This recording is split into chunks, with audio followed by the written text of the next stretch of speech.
inna rabbana laghafurun syakur. Asyhadu an la ilaha illallah wa asyhadu anna Muhammadar Rasulullah sallallahu alaihi wasallam wa ala alihi wa sahbihi yang terhormat Bapak Kepala Sekolah SDN dari Utara 11 Bapak Suwarno SPD, yang kami hormati Bapak Wakil Kepala Sekolah yaitu Bapak Heri Irwanto, dan yang kami hormati dan kami banggakan juga Bapak Ibu guru, teman-teman sejawat. Ya, silakan. Alhamdulillah ya alamin, hari ini hari Jumat, walaupun cuacanya hujan ya, kita dikumpulkan di tempat yang ini di SDN dari Utara 11 dengan tujuan ya, yaitu adalah desiminasi pelatihan guru pembimbing khusus. Tahapnya adalah penguasaan keterampilan. Jadi untuk GPK ini yang mengadakan itu adalah dari kementerian ya. Ini berjenjang, bertahap. Ini adalah tahap kedua. Tahap yang pertamanya yaitu tentang pemahaman. Kalau yang keduanya adalah keterampilan ya. Jadi sudah 2 kali pelatihan, dan pelatihannya ini waktunya juga tidak cukup. Tidak sebentar ya, cukup lama, yaitu sekitar 2 minggu. Dan ini menggunakan aplikasi LMS juga ya. Jadi setiap hari tugasnya harus terpenuhi ya, sama seperti CGP ya. Kebetulan saya juga berbarengan dengan CGP, jadi sebenarnya untuk mengikuti pelatihan ini agak mendua ya. Kalau mendua itu mungkin juga hasilnya agak kurang bagus, cuma di sini saya berusaha untuk mengikutinya, mengalir begitu apa adanya ya. Jadi di sini saya ingin mencoba untuk mendesiminasi, mudah-mudahan apa yang saya dapatkan dapat dapat bermanfaat untuk Bapak Ibu sekalian, terutama juga untuk diri saya sendiri. Karena apa? Karena untuk mendapatkan sertifikat pelatihan BPK ini salah satunya harus mendesiminasikan ya. Kemudian kita juga harus mengisi RTL, kemudian membuat tugas akhir ya. Jadi ini adalah salah satunya. Baik Bapak Ibu, ini covernya. Kalau ini insya Allah sudah kenal ya.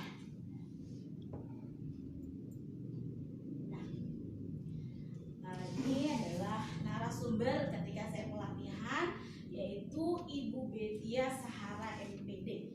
Beliau adalah guru SLB, bidangnya itu adalah tunarungu. Beliau tinggal di Kalimantan. Dan alhamdulillah ketika beliau menyampaikan materinya itu gamblang, jelas, dan saya bahkan ketika awal pelatihan saya bilang, Bu Beti, mungkin saya tidak bisa.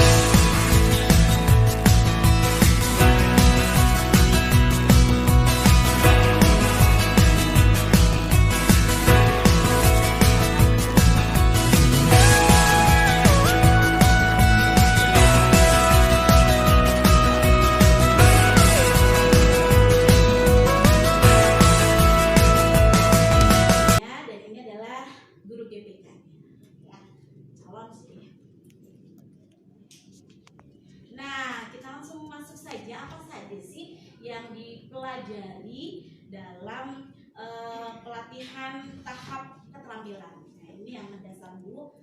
Ini ada pertanyaan, mungkin Bapak Ibu mungkin bisa bantu menjawab. Ada di sini sharing ya Bapak Ibu ya. Apa sih itu pendidikan inklusif? Karena sekolah kita, nggak hanya sekolah kita, semua sekolah yang ada di DKI Jakarta itu semua adalah sekolah inklusif ya. Jadi mungkin ada di antara Bapak Ibu sekalian yang tahu nih apa itu pendidikan inklusif, boleh angkat tangan, kita sharing-sharing aja, ngobrol santai selain kita makan.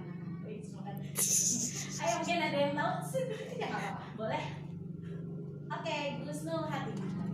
Kalau soal saya sih Bu ya, pendidikan inklusif itu di mana sekolah tersebut menerima siswa berkebutuhan khusus, itu baik yang memiliki keterbatasan belajar maupun yang yang IQ-nya tinggi supaya bisa tertangani semuanya. Sepengetahuan saya. Oke, good job. Kita beri tepuk tangan. Ya, betul sekali ya. Ada yang mungkin tahu Permendiknasnya? Mau berapa ya kira-kira ya? Ya, nah ini dia ya, keterangan lebih lanjut. Terima kasih ya, Mas. Betul. Jadi pendidikan inklusi itu adalah pendidikan atau penyelenggaraan sistem pendidikan yang memberikan kesempatan seluas-luasnya bagi peserta didik yang punya kelainan, ya. Kemudian bisa bersekolah di sekolah reguler, ya, bisa sekolah. Mungkin pasti ada pertanyaan nih, apa sih kok disekolahkan di reguler? Sedangkan kita tahu ya mungkin ada yang bermacam-macam tunanya ya, kan ada tuna gerah hitam, kan ada yang mungkin berbicara aja nggak bisa.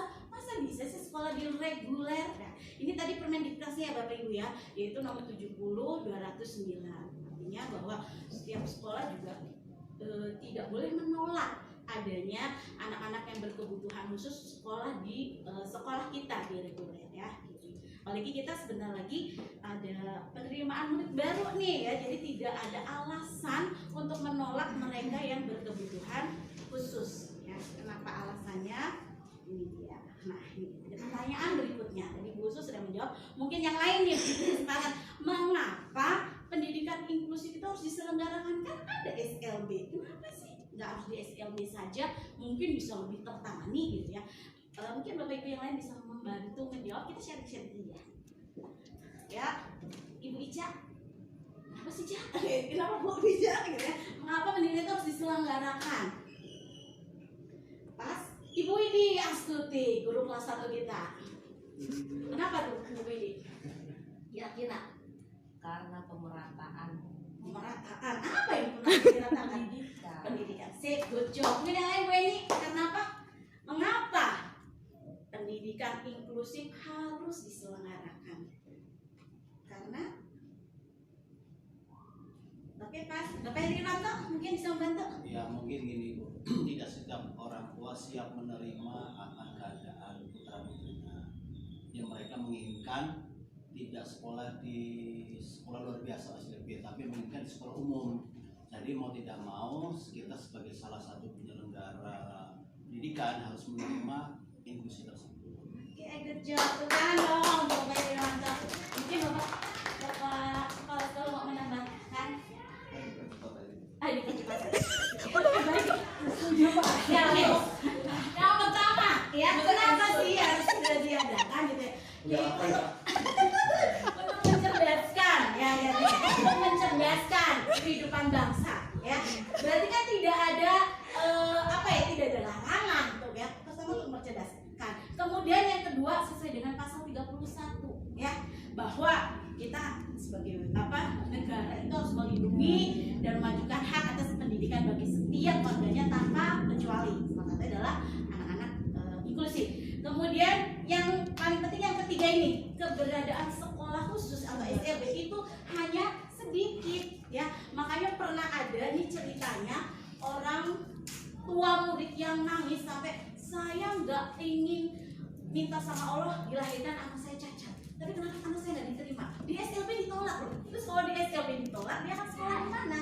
Makanya pemerintah mengadakan sekolah inklusi. Karena SLB itu hanya sedikit, mungkin dalam satu kecamatan atau kelurahan hanya satu. Gurunya apalagi yang ngajar hanya sedikit. Dan SLB dengan sekolah reguler itu berbeda. Kalau satu guru kita bisa nangani 30, di SLB nggak bisa. Mungkin satu guru hanya bisa mampu maksimal menangani 5 itu sudah. Kalau 10 juga kayaknya masih banyak. Jadi itu ya Bapak Ibu ya, kenapa sih ada sekolah inklusif? Nah, berikutnya tujuan pendidikan inklusif itu apa? Apa perlu dipercepat? Kita lanjut. Ternyata ini Bapak Ibu, tujuannya adalah memberikan kesempatan yang seluas-luasnya kepada peserta didik berkebutuhan khusus untuk menyelenggarakan pendidikan, untuk menghargai ya keanekaragaman. Sekarang apalagi sedang tenar dengan pendidikan berdiferensiasi. Jadi kita harus memenuhi kebutuhannya nih. Nih anak gaya belajarnya apa? Auditorika kita penuhi, atau kinestetika kita penuhi. Jadi kalau dulu kan kita klasikal nih, ayo kita membaca bersama. Iya, kalau anaknya suka membaca. Kalau anaknya suka menghitung, kita ajarkan menghitung. Jadi kita tidak boleh memaksakan ketika anak itu bisanya hanya gaya belajarnya kayak visual. Kan ada 3 gaya belajar ya Bapak Ibu ya. Ada visual, ada auditori, ada kinestetik. Kita harus tahu ya ini semua. Nah, nanti ada bagaimana caranya. Nih, apa bentuk pelayanannya di sekolah inklusif ini? Mana guru-gurunya aja nggak ada basic ya untuk untuk menangani anak berkebutuhan khusus, apa bentuk pelayanannya? Nah, bentuk pelayanannya pertama ya kita harus menghargai semuanya. Jangan mentang-mentang ini anak berkebutuhan khusus, ini mah jangan nih, nggak bisa apa-apa, nggak usah maju. Saya pernah, bukan pernah, hampir setiap tahun saya dapat kelas yang ada anak berkebutuhan khususnya. Kemarin Lala, saya selalu memberikan kesempatan sama. Ketika anak-anak menyanyi berdiri, dia berdiri. Enggak, kamu duduk aja.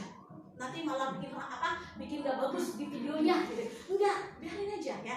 Jadi biarkan dia jadi dirijen. Mungkin Bapak Ibu sedang lihat juga ya, saya berikan kesempatan itu sama dengan teman-teman yang lain. Jadi yang pertama kita menghargai semua peserta didik, itu layanan yang pertama gitu kan. Layanan yang keduanya itu semua peserta didik itu berada di lingkungan yang sama dan belajarnya sama. Jangan kamu duduknya di sana, pisahkan. Jangan, kita satukan. Tapi mungkin ada kalanya ketika kita memberikan kekhususannya, boleh kita rangkul ke depan. Tapi selebihnya kita bersama dengan teman-teman yang lain. Kemudian, nah ini yang ketiganya, kurikulum yang digunakan sesuai dengan kurikulum yang ada di sekolah, hanya ada namanya kurikulum akomodasi, ya, ada diakomodasikan ya. Nanti apakah diduplikasi, apakah diomisi, atau disubstitusi, atau dieliminasi, ya. Nah, sistem layanan pendidikan inklusif seperti apa? Kita percepat saja ya. Yang pertama, apalagi kita akan menghadapi tahun ajaran awal ya, mungkin Bapak Ibu semua melaksanakan ini ya, jangan terlewatkan Bapak Ibu. Ketika awal tahun pelajaran, insya Allah semua sudah nih ya. Yang perlu kita lakukan adalah identifikasi terhadap murid kita ya. Apa itu identifikasi? Kenali karakter masing-masing anak nih. Ini anaknya seperti apa ya. Jadi memang awal-awal kita mungkin nggak bisa langsung memberikan mata pelajaran, kita nggak bisa langsung menjudge anak ini bodoh, pintar, nggak bisa ya. Kita kenali dulu. Oh ternyata dia belajarnya begini ya. Oh ternyata dia belum bisa baca ya. Oh ternyata dia sukanya matematika ya. Oh ternyata dia kalau duduk nggak bisa lama. Nah ini kita sebagai guru punya catatan, mengidentifikasi ya. Setelah kita sudah tahu nih anak punya hambatannya begini, kayaknya dia hambatannya komunikasi nih. Kalau ngomong kayaknya nggak sampai-sampai, jelas gitu ya. Kita tulis, oh ini hambatannya kesulitan belajar. Oh ini hambatannya itu aja nggak bisa, gitu kan? Ada sebuah catatan untuk kita identifikasi ya, baik itu dia karena internalnya maupun eksternalnya karena apa ya, kita ada catatan. Nah, setelah identifikasi lalu kemana? Ke asesmen. Kita juga sebagai guru ya, setelah melakukan identifikasi kita asesmen. Apa itu asesmen? Mencari informasi. Kok bisa sih dia bisa baca? Jangan bodoh ini nggak bisa baca. Ya, kita tidak boleh seperti itu. Kita bahkan nggak boleh melabel dan bodoh, bandel, hilangkan dari kebiasaan kita. Mungkin ada orang, emang dia nggak bisa, Bu Ipa, emang bodoh, nakal, pendiam, pemalu. Itu jangan begitu. Mungkin dari sekarang, kalau sekarang pendidikannya sudah mulai maju ya Bapak Ibu ya, sudah mulai merdeka belajar, kita sudah mulai semua berpihak pada anak. Insya Allah sudah tidak terdengar lagi guru yang menjas kepada anak didik kita ya. Jadi yang kedua asesmen itu memperoleh informasi, mencari. Boleh carinya itu di mana? Bisa dari nilai rapot ya. Nilai dan rapotnya matematika 90. Nah, kok ini bahasanya 60. Ada apa ini dengan bahasa 60? Nah, kita sudah dapat informasi. Boleh juga informasinya dari teman. Boleh dari guru sebelumnya. Makanya kita nge-bet nih sama guru sebelumnya, kayak misalnya guru kelas 6, saya akan berkencan ya untuk dari informasi dengan guru kelas 5-nya. Ini gimana sih anaknya waktu itu? Kita dapat info kan, assessment. Nah, setelah kita dapat datanya lengkap, maka ternyata dia. Jadi kita menduga hambatan, tidak melabel ya. Ternyata dia harus begini. Kemudian berarti kita harus berikutnya adalah planning matrix. Apa itu planning, rencana ya. Jadi kita harus memetakan asesmen tadi. Oh dia nggak bisa membaca, berarti kita nanti akan membuatnya apa gitu kan? Oh kita akan ajarkan ini. Jadi itu adalah merencanakan membuat pemetaan terhadap anak PDBK. PDBK apa tadi?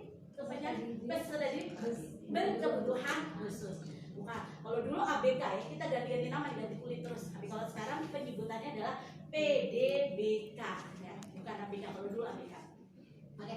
Nah, lanjutnya setelah kita mengadakan planning matrix, nah ini dia program pelayanan individu yang tadi bilang kurikulumnya memang disamakan kurikulum sekolah, tapi untuk anak berkebutuhan khusus ini ada program pelayanan individu. Ada yang berkata gini, orangnya yang nggak mau kok, dia maunya sama, ya kita punya trik sebagai guru. Oh dia nggak bisa ini, pelan-pelan, yakin bisa, dan yakin insya Allah mau. Dia nggak mau, Bipa maunya sama dengan teman yang lain, padahal dia belum bisa yang lainnya ya. Kita bantu, yuk kita ada ya namanya program pelayanan individu ya. Nih rumusan program belajar yang disusun dan dikembangkan berdasarkan hasil asesmen tadi, kemudian dipetakan dalam planning matrix ya. Ya, PPI itu juga adalah sarana untuk memastikan bahwa DBK ini mendapatkan program yang sesuai kebutuhan ya. Anak pulang dapat hasil. Kita ada catatan yang anak bisa ini. Berikutnya ada perkembangannya. Jangan sampai mungkin ya, mohon maaf nih Bapak Ibu, dari kelas 1 mungkin sampai kelas 6 anaknya nggak bisa apa-apa. Yakin ada perubahan. Jadi yang namanya bisa itu tidak harus berubah banyak, berubah sedikit. Hari ini dia bisa C, 2 minggu bisa D, itu juga udah alhamdulillah. Hari ini dia nggak percaya diri, kemudian karena tidak hanya dilihat dari akademik ya Bapak Ibu, untuk asesmen itu tidak hanya akademik, tapi ada perkembangan ya. Anak bisa tampil percaya diri, anak bisa mengucapkan terima kasih, minta tolong, itu juga suatu perkembangan. Jadi jangan pernah kita hanya menilai anak hanya dari satu sisi, yaitu akademik saja. Akademiknya pintar, tapi perkembangannya yang lainnya ya. Gitu. Nah ini dia contoh-contohnya Bapak Ibu.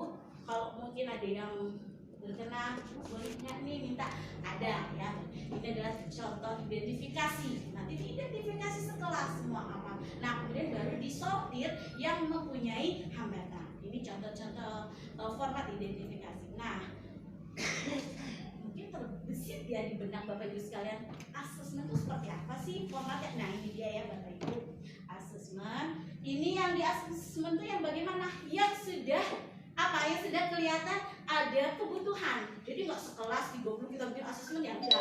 Mungkin dalam sekelas biasanya sih ada 2 atau 3, bahkan mungkin nggak ada sama sekali atau mungkin 1 ya. Ini sebagai asesmen. Nah ini dia format planning matrixnya ya. Kalau Bapak Ibu berkenan mau atau itu boleh nanti saya berikan. Nah ini dia program pembelajaran individualnya. Ini kemarin ketika saya pelatihan saya mengajukan kasus akun dan ternyata saya nggak nyangka kalau kasus akun ini jadi viral di pelatihan. Saya nggak nyangka ya, kenapa? Arkun. Karena saya tadi sedang Arkun. Sungguh luar biasa. Bu Syarifah boleh mengungkapkan kasusnya?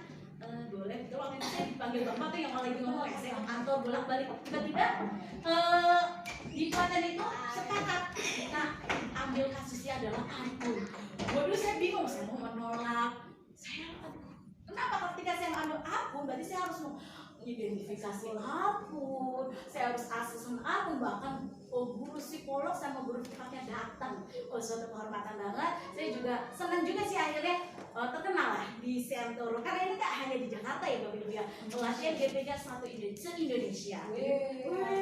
Mainnya sampai fotonya akun itu seperti apa sih? Nah akhirnya saya juga Arkun terkenal ya, karena katanya sih menarik gitu, katanya menarik, kasusnya menarik loh. Arkun terkenal Menarik, jadi kita sering buat. Jadi dari awal sampai akhir pelatihan sama setengah bulan itu selalu ada nama Arkun di dalam pelatihan. Wow, Arkun.